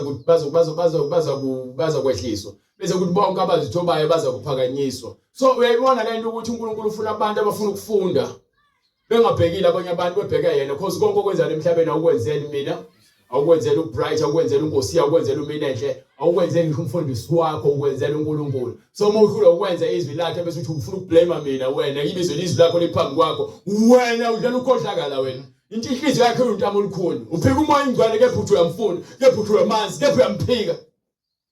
Ayikho into ongayenza phambi kwaNkulunkulu athi ke ungayifihla. Izono zethu zonke zinekiwe phambi kwakhe. Umuntu omoya ingcwele lalela khona lento yokuthi njalo uma izinto wrong ikuyale ukuthi kodwa lento yenzayo uyazi ukuthi wrong. Kodwa lento yenzayo uyazi ukuthi wrong. Kodwa lento yenzayo uyazi ukuthi wrong. Kodwa lento yenzayo uyazi ukuthi wrong. Bese kukhona lezi ethi hayi okwesikhashana hayi kancane hayi nje hawu ngiyayidinga nje yabo nje kunalowo mazwi lawo bese kulele enkohliso leke lisimame lize liqine kakhulu ngoba lento ihambisana inkanuko kuyona ngaphakathi vele ngiyayibona ngiyidinga nje. Kodwa uthi ubamba logwayi lo uthi ubhema ubuze ukuthi akuvuma nguthanda logwayi. Wenza logwayi kumina. Yini ngiyithanda logwayi? Kepha ubhema. Ubisi ingane yabantu lapho ngiyayithanda bese ufika la embedeni. Waqeda ukulala naye sekavuka ukuthi uyithandi. So ufisa nokunxosha uzohamba nini manje sengikhathele phela. Yini awukwazi uzumthandi. Inkanuko. Abanye bethiwa unembeza ushisa ngensimbi kusho ukuthi lento yokuzisola isekho. Lelani izwe elincane beloko elikhuluma lithi uyazi into enzayo ayirong. Uyazi into enzayo ayirong alisekho nhlobo selithulile. So sibe mvalele umoya ingcwele bamshatha down ngenxa ukuthi ububi sebandile enhlizweni yakho. So vele wenza isono ungezwa lutho. So ukhuluma kabi ungenza lutho. Ulala nomfana njengentombazana umfana ngoba lento ekuthiwa unembeza ayikho. And umoya ingcwele ungayivuselela lonto ekuthiwa isimilo. Isimilo iyona lento lelo kicisha kubantu njengamanje. Mekufa i-celebrity ebekade liqula ngomantombazane lwathuwa nezidakamizwa notshwala kuthiwa rest in peace. Akukho ukuthula kwababi. So khumbula kudlala ingoma zakho kakhulu. Silalele ingoma le. Lo muntu ayikho into adle ikhuluma ekhombisa ukuphela. Ubechoma ngemali. Ubechoma ulala amantombazane amangaka. Ubechoma ukuthi ugqokani. Ubechoma ukuthi udlaphula laphi yena. Ubechoma ukuthi udrive emotweni enhlobonye emoto. Ube ngenandaba nawe. Ngenxa usho noma ubantshele demon nalomculo abawucula. Ha wena ubona lo muntu bayisikhokho. Ingakho ke beshe esiqogweni besha kakhulu lengoma esizidlala kakhulu engoma zabo lemhlabeni. Ukuba ziyabamangalela ukuthi ulana nje kungenxa le ngoma ledukisa abantu bami emhlabeni. Abantu bami bayabhubha emhlabeni ngenxa lezinto labantu onke labo usohlakaniphile balemhlabeni abakhuluma ngoJesu engazi ukuthi into engekho. Abantu bayakholwa lezo zinto baningi abantu abamaZulu abakholwa ukuthi thina samaZulu sifanele amasiko sifanele ukuphila kanje thina sama-Afrika. Ukhuluma nje le-Afrika bona bese kuthiwa khona izenophobia ushaya abafowabo labathi abafowabo. Umoya wenkohliso kutyale beni. Ayikho nje into ongathi ungayizinika yona uzilandulele phambi kaNkulunkulu uthi mina hayi ngingcono ngoba ngenza ukuthi. Lalela ngisho ngathi awufuna ukukholwa amadlozi uJesu uyinkolo ufuna ukuziphilela nje uzojezela lokho wena. Ukuthi wena uzibona ukuthi ulungile wena. Ingakho iBhayibheli ikhona indlela ebukeka iyinhle emehlweni komuntu. Kepha isiphetho kube ukufa. Baningi lencwadi ngoba kayisivale singakuyiqedi. Njengalokho asikhethela kuye ngothando ngaphambi kokusekela kwezwe ukuba sibe ngcwele. Ayikho into ezolungisa umhlaba ngaphandle kwani Sibe ngcwele. ufanele sibe ngcwele. Ayikho. Wonke amadolo kufanele enze kuJesu. Angisho ukuthi ngenkani kepha ngiyakumemezela lokho ukuthi nonke ukuze nithole ukuthula emndenini emsebenzini sekhaya ngaphakathi kwena ngabathakathi izangoma bonke abantu itabane bebefuna impilo eqondile abeze la kuJesu bazophila ukungcwele. Amabandla abaningi afundisa ukungcwele afundisa indaba zemali afundisa indaba zokuthi thina fanele kucabele emhlabeni uNkulunkulu usinike wonke amandla ukuthi sicebe. Ngoba nangu uSolomon wayecebile wayehamba noNkulunkulu nangu uAbraham wayecebile. Lalela akusho lutho lokho ingcebe yasemhlabeni singena ingcebe sezulwini akade lutho esingasibekela ingcebe emhlabeni. Ngoba khona ukungcola nani nokugqwala nenyuni namasela. Yephuthi asizibekele ingcebe usho ukuthi asicebe ngokomoya. Noma thi ucebile ngokwenyama lemhlabeni ayikho inkinga bathi ceba kuphi emoyeni kakhulu. uAbraham wayecebile ke emhlabeni angithi kepha wayecebena kuphi emoyeni. Hallelujah. Hallelujah. You understand? Amen. So isigwili esasinolazarus sasicebile emhlabeni sasingacebile kuphi emoyeni. So anyway ngeke uzukeze kuyimismatch lento le. Ucebile emhlabeni okay awucabela ngesende siba uphi umuntu okuhle awugqokisa abantu abahlwempu awunikele kubantu abahluphekile umakhelwane wakho ulale kadlile uzabuka lapho ukhayisa amakhandlela wena unakho konke la futhi kuningi kungaphezulu kwalokho ukudingayo. Kepha uhlule ukuthi nje emakhelwane nani igqomo lempuphu nayi bride pack nayi ukudla idlala ingane nazi impahla zogqoka uthenge uphe emakhelwane uphe inhliziyo uyakhula lokho. Mefuna makazocela nawe makhelwane nami nje ngixakekile ngivalekile usho imali ikhona. Ushayikho into engekho la. Uzocela nje inkomishi yempuphu. Ngoba nje angifuni ukuthi angibangele isicefe. Uyaliphatha iBhayibheli esontweni enkonzweni. Bese kuthiwa yipha inhliziyo ebukhuni. Yebutho yamthanda uJesu. Yebutho ulungile wena ngoba umenze omunye umuntu kabi. Ukuncisha umuntu into unayo ububi lobo. Tshela mina. Umbona nje uNkulunkulu umubi. Lo sizibiza ngamakholwa la sizikhohlisa. Kholwa yini ukungcwala ungafuni ukuphela? Hayi mina ngithandana indoda yokuthi akulala nayo kuphela uyafeba. Awunishadile niyafeba niyalala ngithi niyafeba. Akwenzi ube ngcwala ukuthi uthanda indoda yodwa. Ukuthi wena ukukhithelile wena manje sokuthi nawe fanele uchithe. Nawe nje uyafana naye niyafana niphingi nezifebe. Singabi nakusolwa phambi kwakhe. Singabi njani? Singabi nakusolwa phambi kwakhe. So ukuthi ubuka lencwadi ngokobuhlanga ngeke uphinde ukholwe iqiniso. Uzoloku ukholwa izinto engenamsebenzi. uNkulunkulu ufuna abantu abahamba ngomoya weqiniso. Umoya weqiniso awunawo umbala. Awukho brown futhi awakhelwanga abantu abamhlophe, awakhelwanga ama-China, umoya weqiniso wakhelwa abantu bonke abalemhlabeni. Wakha izizwe zonke ngegazi linye. Uba bonke abantu abafuna iqiniso bayakulithola. Ngakho nje nathi mina ngiyindlela neqiniso nokuphila. Akazange kumaJuda kuphela, weze ukuzosindisa umhlaba wonke. Kubona weze banika ubufakazi ukuthi njengoba kusho kwemibhalo ngifikile kunini. Bakhona abanye abangakobizwa kumele babizwe bangaphandle. Ingakho ethumela uPetru ukuthi ahambe ushumayeza abantu bezizwe kwendina Nicolaus. Ingakho eshumela umpostoli uPaul ukuthi ahambe ushumayela ivangeli kwabezizwe. Ukuba yini? Usibizile sonke kuphela kumele akayigcwaliseke lapha kaIsrael ukuthi ngifikile bonke bengimtshele kona ikona. So ngoba nizwa ke sengiyobiza nabanye. Qhubeka. Wasimisela ngaphambili ukuba sibe ngabantwana. Ukuba sibe ngabantwana. Kuye. ngoJesu Kristu. Yes. Njengalokho kwaba kuhle kuye ngentando yakhe. Yes. Ukuze kutuswe inkazimulo yomusa wakhe. Ukuze kutuswe inkazimulo kubongwe inkazimulo yomusa wakhe. Asiphe wona. Ngesihle. Ngaye othandiweyo. Esinokuhlwenga kuye. Sinani? Nokuhlengwa kuye. Sinomsindisi. Sinokusindiswa ngoJesu.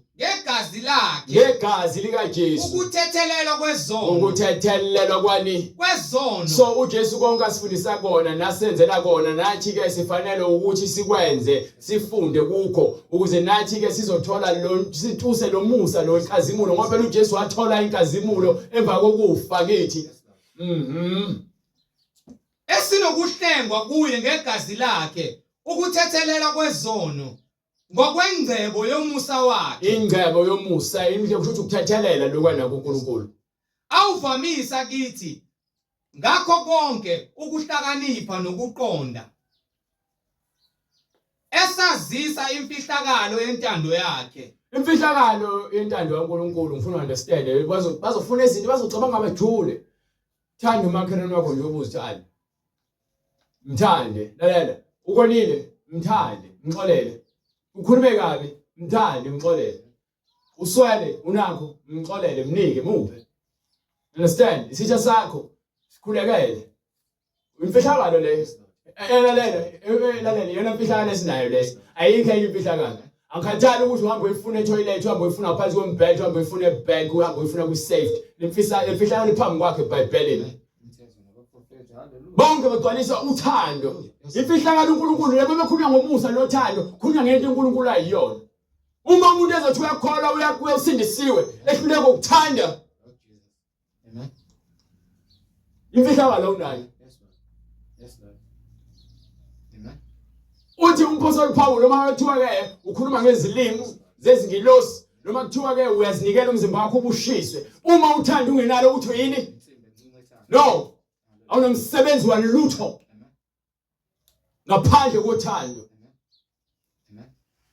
noma ngiprofetha noma kuthiwa ngiyaprofetha ngiqonda izimfihlakalo ngiqonda izimfihlakalo nokwazi konke noma noma nginokukholwa kuthiwa nginokukholwa konke engangokuba ngikwazi ukugudluza izintaba kepha uma uthando ngingenalo angiyinto yalutho ngaphandle kothando yona mfihlakalo le angithi yabona ngesikhathi sika Moses uNkulunkulu akaze akhulume ngothando akaze ashumayele indaba zothando wayekhuluma indaba zesono nokuthi umuntu umonile kwakuwumthetho lowo kepha uJesu uthi ngilethe umusa ngizomfundisa imfihlakalo yokungena kuphezulweni imfihlakalo yokuphila emhlabeni ayikazi vele indaba lapha kuMoses kuthiwa thanda umakhelwane wakho njengoba uzithanda thanda umakhelwane wakho uzonde isitha sakho ubhalwe phansi eBhayibhelini noma ngabela abampofu noma ngabe kuthiwa upha abantu abahluphekile konke enginakho konke onakho ngoma nginikela umzimba wami ukuba ushise yes kepha ngingenalo uma uthando ungenalo uthando angisizi ngalutho anomsebenzi kuyale mina uthando lisibekela yonke into njengoba kuthiwa uthando lisibekela zonke izono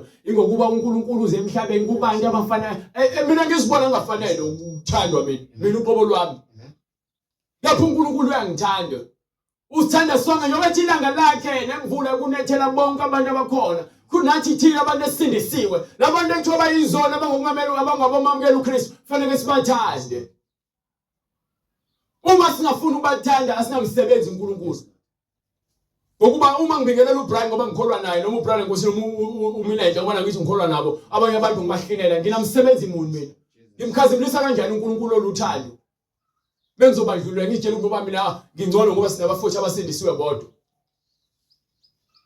uthando ukusho ukuthi wabusine kwami ukuthi abantu abathanda bonakala ngesenzo ukuthi unothando hayi ukuthi lokuthi hayi ngiyamthanda lo usine kubani uthando lubonakala ngesenzo esihle kwabanye abantu nomusa nokuxolela nokupha nenhliziyo ethobekile engaphakami uJesu lento afika ayenza la ukuthi ube isibonelo phakathi kwabantu ungaziboni ungcono kunabanye abantu uthando lukaNkulunkulu ungalibheki umuntu libheke uNkulunkulu uthando imfihlakalo le uNkulunkulu afuna ukusinika yona uyazivela ukuthi asinalo uthando asinalo yini ngokuba uKhayini wabulala umfowabo ngeke ungabi nalo uthando emkhumbuza uNkulunkulu ukuthi uma ungabheka isono sengqongqoza so umkhuba wethu thina abantu ongafuni ukuthi samukele umusa kaNkulunkulu nemfihlakalo so kwesicabanga ukuthi ngoba naku khulunywa ngokufa avuke no nothi lokho kuphela khulunywa ngothando uJesu wavuswa uthando ethuleni luka baba amen yes Lord hallelujah anike Bryce esivala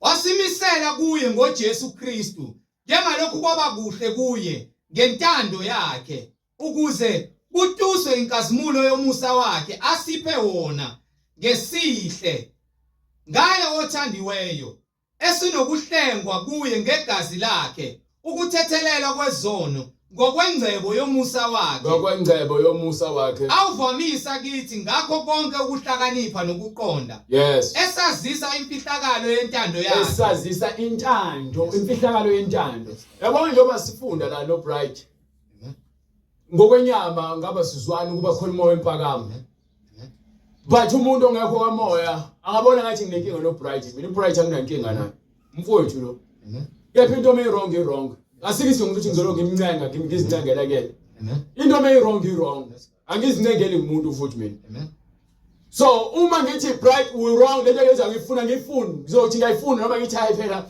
Bright mfowethu ngiyacela ukuthi uzame ukufunda kahle hawo mfowethu kahleni ngize ngikuthinta ikhanda engathi manje khona ngincengile naleli umsebenzi kaNkulunkulu yes mawukuthi walenkinga nalezi zinto lezenzeka la wena wazilutho wena into zaNkulunkulu hallelujah glory to God umsebenzi okaNkulunkulu umsebenzi lo uma izinto wrong ngiyayibona ngoba yini futhi enzophinde nihlekise ngalezi zinto lezi ngoba njalo nifuna izinto ezosizakala ngazo bavumula amazwi uNkulunkulu baba ngemlomo amphika bengabanyanyekayo ngayo yonke imisebenzi hallelujah so mina uma ngibona into wrong ngiyayikhuza umsebenzi wami ibona lo angikwahluleli ngiyakhuza amen ngiyaluleka ngiyaqonisa ukuze wonke umuntu wemsebenzini kaNkulunkulu apheleliswe hallelujah so abanyama abanako kwenyama ke baninaka izinto engenamsebenzi ezibafaka ezulwini Maningi. esazisa imfihlakalo yentando yakhe. Uma ngase sifune imfihlakalo kakhulu iyona into ebalulekile imfihlakalo le. Yazi sithola imfihlakalo. Yabona imfihlakalo iyona ezosiholela kuyena. Imfihlakalo. Njengokuzibonela kwakhe Usathane usenza abantu banokudideka ukuthi yini uthando walenza wangazi ukuthi into engafanele ukhuze noma usole uthando ufune kuyeka kunjalo. Ha ngiyekeni uNkulunkulu umdale njalo uyisitabane. Ha uNkulunkulu uyazi uyisidakwa ayikho uNkulunkulu ozomshintsha. Futhi manje ngeke sashumayela ukuthi izidakwa zingene ezulwini. Ngenxa ukuthi sinesidakwa la, sinesifebe, sinomuntu okhonza amademoni, sinomuntu ofaka iziphandla. So manje sengizosaba ukushumayela ngalo zozinto. Ngisameleni la, yini umsebenzi wami ngokuma la? Yini umsebenzi wami ngokuma la? Abantu abayeke ukubhema, abantu abayeke ukukhipha iziso, abantu abayeke ukuqamba amanga. Ngimile la mina ngithi ngiyashumayela. Liyagcwala isonto, ngibona kukhona imali nje mina ngeke ngizothula. Sisebenzi kanjalo mina. Lalela, ngisebenzi kanjalo mina. Le abandlela lekuthiwa ingcingo incane, bambalo bahamba ngayo. Ayi ukuthi mina qobo lwami nginenkinga nawe mina. IziBhayibheli lithini? Incwadi yesambulo. Sahluko 3 ngifuna uverse 19. Ngifuna understand iBhayibheli lisho ukuthini. Bonke engibathandayo. Bonke engibathandayo. Ngiyabasola. Bonke engibathandayo. Ngiyabasola. Bonke engibathandayo. Ngiyabasola. Uzongitshela ukuthini? Ngibayale. Uzongitshela ukuthini? Kusho iBhayibheli, kusho uNkulunkulu. Bonke awusolwa yimina. Amen. Ngikhuluma izinto ezikeBhayibhelini. Lo moya lo seBhayibhelini wangalophila kumina. Amen. Ayikho neyodwa into engami la ngoba kuba personal ngabe ngishumayela ngezinto ezijabulisa abantu nezinto ezokwenza ukuthi ngithande. Into enza ukuthi ugcine sewunenkinga nalezi zinto lezi ingokuba ufuna ukusolwa wena. Awufuni ukusolwa. Baningi abantu abakholwa abangafuni ukusolwa. Kungcono umuntu ongakholwa straight osafuna ukukhuzwa nokuthi afundise afuna ukuqonda. Amakholwa anenkani amakholwa. Anenkani amakholwa ngale ndlela ukuthi umuntu njalo uthi uyamthanda uJesu kepha mase sisolwa angayiboni into ekufanele asolwe ngayo. Ngoba yini uzwe into ekhulunywa yimina yena usebheka mina ngabe ubheka iBhayibheli. Hallelujah. Hallelujah. iBhayibheli lishaya mina lishaya wena. Akusho ukuthi mina ngimlanga perfect. Nezono zami nami ngisho ngoba ngishumayela nami ngishumayela uqobo lwami nami ngihamba yohlala phansi ngilalela imfundiso ngigume nami ngithi yo wazi kwabhlungu nami ngiyazibona la ha fanele ngikhuleke so naso sikhathi fanele ngikhuleke nami ngicela uNkulunkulu angilungise ngoba siyalungiswa lezi iBhayibheli lithini kwincwadi yamaRoma sahluko 8 ngifuna uverse 38 iBhayibheli liyalungisa iBhayibheli liyaqondisa lithi kulotshiwe Ngiyakholwa. Awuqala pha kuverse 36 Kulotshiwe ukuthi ngenxa yakho sibulawa usuku lonke. You understand ukuthi ngesikhathi nami ke sengifunda iBhayibheli noma ngilalela intshumayelo ngiyashaya usuku lonke kubulawa imisebenzi yenyama kubulawa isono njengani Sithiwa izimvu zokuhlatshwa. Izimvu yokuhlatshwa fanele ilungiswe ilungiselelwe. Ilungiselela ukuba ubonane noNkulunkulu. Akho into engazi ukuthi ifakaza ngami ukuthi ngilungile mina. Lithi iBhayibheli akho noyedwa enyameni ongathi ulungile azibonke. Njengoba sithiwa izimvu ezakuhlatshwa usuku lonke siyabulawa ngezwi. So nami kuyaphoqa ukuthi ngilalele intshumayelo. Because akusuke ngakhulumi mina kusuke khuluma umoya ingcwele. Mesola wena usola nami.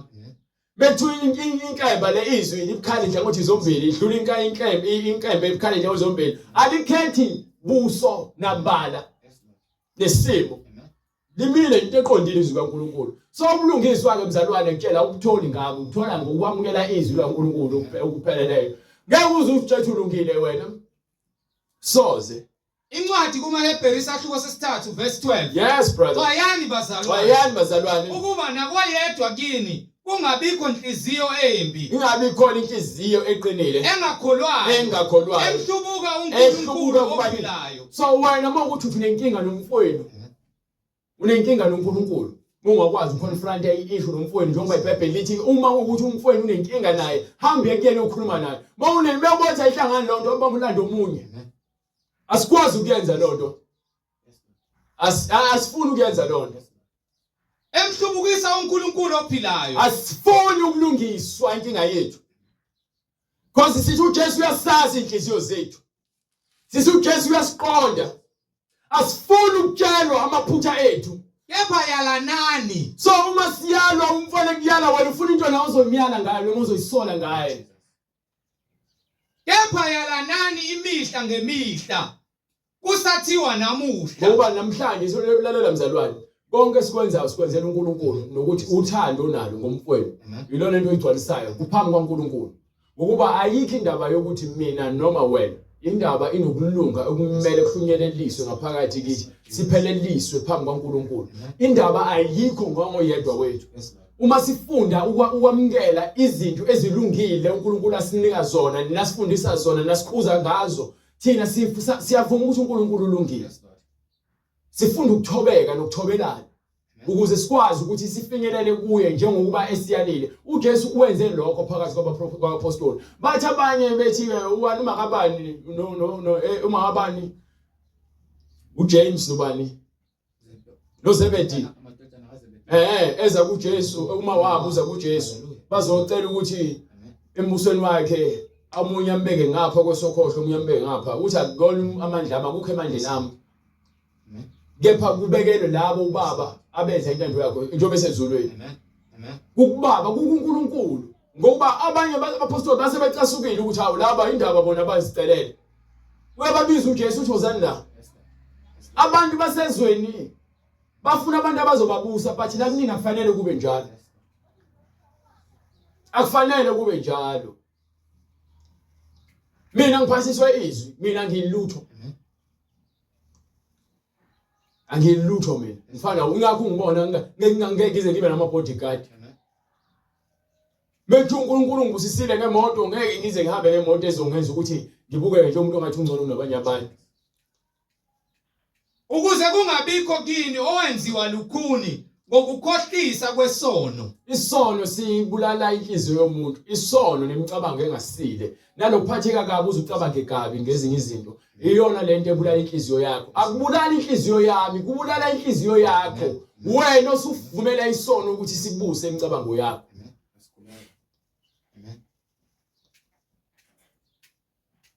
Umoya weqiniso akuyona into etshaleka kalula. Kepha mesikhona uyivuma iyakusiza.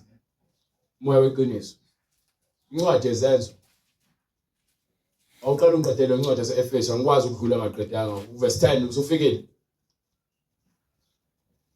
Verse 9. Esazisa imfihlakalo yentando yakhe. So imfihlakalo kaNkulunkulu uthando lele kumele siligcwalise kuyona yonke into esiyenzayo. Njengokuzibonela kwakhe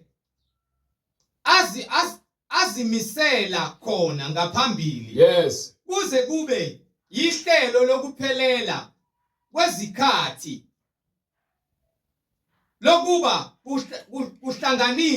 kuhlanganiselwe ndawonye kuKristu. Okay. Manje kunento ebekiwe ukuthi konke kuqoqwe. Abantu baqoqwe bazokholwa kuphi? kuKristu. Abantu fanele bakholwe kuphi? kuKristu. Kuze kube yihlelo lokuphelela kwezikhathi lokuba kuhlanganiselwe ndawonye kuKristu konke okusezulwini. Konke okukuphi? Okusezulwini. Konke okukuphi? Okusezulwini. Mekuhlanganiselwa mekuthiwa konke okusezulwini. Kuhlanganiselwe ndawonye kuKristu konke okusezulwini. Konke kuhlanganiselwa ndawonye konke okusezulwini. Nokusemhlabeni. Nokukuphi? Nokusemhlabeni. Nakuphi futhi? Kuyena esabelwa futhi ifa kuye. Sinikwe ifa lokuphila okuphakade ngayo uJesu. Esakumiselwa ngaphambili ngokwesimiso salowo osebenza izinto zonke ngokunquma kwentando yakhe. Yes. Ukuze sibe ludumo lwenkazimulo yakhe. Yes. Thina esethemba ngaphambili kuKristu. Yes. Kuye nani esenizwile izwi leqiniso, ivangeli lokusindiswa kwenu. Ivangeli lokusindiswa kwethu. Enakholwa nguye futhi. Esakholwa ubani? Nguye futhi. Nani nabekwa uphawu olungumoya ongcwele wesithembiso. Okay, umoya uphawu esinikwele noma weqiniso. Bethiwa labantu banophawu likaJesu njengoba kusuke kusho incwadi yesambulo esiphongweni sabo. Banomoya weqiniso kubona. Umoya wamanga nobufebe nokungcola nenkanuko awutholakalanga kubona. Batholakale benomoya weqiniso, umoya wothando. Iwona moya uNkulunkulu awufunayo ukuthini ukuze bese buya akwazi ukusiqoqela kuyena. Besifuna ukwazi ukuthi njengoba bathiwa abantu banophawu likaJesu Kristu eziphongweni zabo banomoya uNkulunkulu afika uthumela ngoJesu bawamkela. Ilona phawu ke sinikiwe. You understand? Baningi incwadi ezenzo ubona bonke abantu abafuna ukuhamba ngomoya weqiniso njengoba zonke izinto ziqoqele kuJesu kusho uJesu usenguNkulunkulu. Uyena mhlengi, uyena msindisi, uyena dwala laphakade. Jesu Kristu uyinkosi. Baningi Incwadi izenzi isahluko sesibili verse 37. Go ahead. Sebekuzwa bahlabeka enhlizweni. Yes. Bathi kuPetru nakwabanye abapostoli. Madoda bazalwane. Madoda bazalwane. Siyakwenza njani? Yini sakuyenza manje? uPetru wayesethi, Yes. Pendukani. Pendukani. Iloyo naloyo abhaphathizwe. Ilowo nalowo fanele abhaphathiswe. Egameni likaJesu Kristu. Egameni likaJesu Kristu. Kukho ukuthethelela kwezono So zenu. senza kanje, uyafika la. Ubuze, ngenze njani ngifuna ukubhaphathiswa? Kwenziwa kanjani? Sithi woza, usuvumile ukuthi uyisonde. Uyamazi uJesu, hayi ngiyamazi uJesu, sengangisasifuni isono. Yizo lonto, angisasifuni isono. So uvumile izono zakho ukuthi uJesu ukuthi uyamona ukuthi uyindlela leqiniso. Angidingi ukuthi wenzani ngo2001. Wenzani ngo2002. Wenzani ngo2005. Wenzani wenzeni izolo. Angifuni yonke lo engisize. Pendukani. Abantu aba100 la kumele babhaphathise kulonke la mfana bangitshela ukuthi ngenza ukuthi ngomhla kabani 1994 ngo1996 kukhona lo process bebenza izono beqhubeka. Manje abantu bethiwa bavuma izono zabo beze uyobhaphathisa akusho ngoba behlele abaprofessional phansi bevuma izono zabo beze bezobhaphathisa bevuma ukuthi baronke. So mengithi mina ngeke wena ufuna ukubhaphathisa ukuthi sawuyavuma uJesu Kristu uyinkosi ukuthi hayi ngiyavuma Jesu Kristu uyinkosi ngifuna ukubhaphathisa. Senza njani sithi woza. Singene emanzini sikubambe sithi ke mhleke izonde yakubhaphathisa egameni lika Jesu Kristu. Phakamise uvuke sobhaphathisiwe ubhaphathisiwe uJohane ubhaphathisa ngamanzi bophendwe uJesu ubhaphathisa isinike igama njengoba ethiwa konke iqoqelwe kuyena ezulwini nasemhlabeni. So konke manje sesikufuna egameni lika Jesu Kristu konke ihlanganisiwe ukuyena. Indaba igama likayise lendodana kaMoya Ngcwele sisebenzi lonto le angiyenzi lonto le. Angizwa ngitheni angiyenzi lonto ngoba akekho oyenza leBhayibhelini. Bonke abantu basebenzisa igama sifuna igama elisetshenziswayo. So leli gama menguqoqwe konke kuyena wazoba umhlengi wazoba umsindisi wazoba uphilayo kwaphakade. Wathi konke sikwenze egameni lakhe sishumayela egameni lakhe ngizobaphathana njani egameni likayise lendodana kaMoya Ngcwele kube nginegama esishumayela ngalo. Babhadise egameni likaJesu Kristu uvuke. Sifake egroupini. Siqala imkhuleko. Thola intshumayelo, thola iBhayibheli. Ungabi imbaxambeni. Hamba noJesu. Thatha iBhayibheli lakho. Awukukholwa iBhayibheli uyeke mina. Jesu Kristu uyinkosi. Bonke abantu abafuna ukubhaphathizwa bazoza kuthina bazofuna ukubhaphathizwa njengokusho kwembhalo. Ithini imbhalo? Pendukani. Iloyo naloyo abhaphathiswe egameni likaJesu Kristu. Yes. Kukho ukuthethelela kwezono zenu. Khona niyakwamukeliswa. Isiphiwo sikaMoya oyingcwele ngokuba isithembiso ngesenu nesabantwana benu. Uyonika umoya weqiniso uma wamukela iqiniso kutshela mina. Ngofuna ukwazi ukuthi uthini kwamukela umoya oyingcwele umoya weqiniso uyonikwa wona. Wena mduduzi lo iqiniso liyakukhulu elaziyo ukuthi likutshela izinto ezenzeka manje ezisazokwenzeka futhi mawufa. Ngoba lo mhlaba sihleli kona. Umoya weqiniso esudingayo. Wonke umuntu ofuna ukuza kuJesu ufuna ukamukela umoya weqiniso.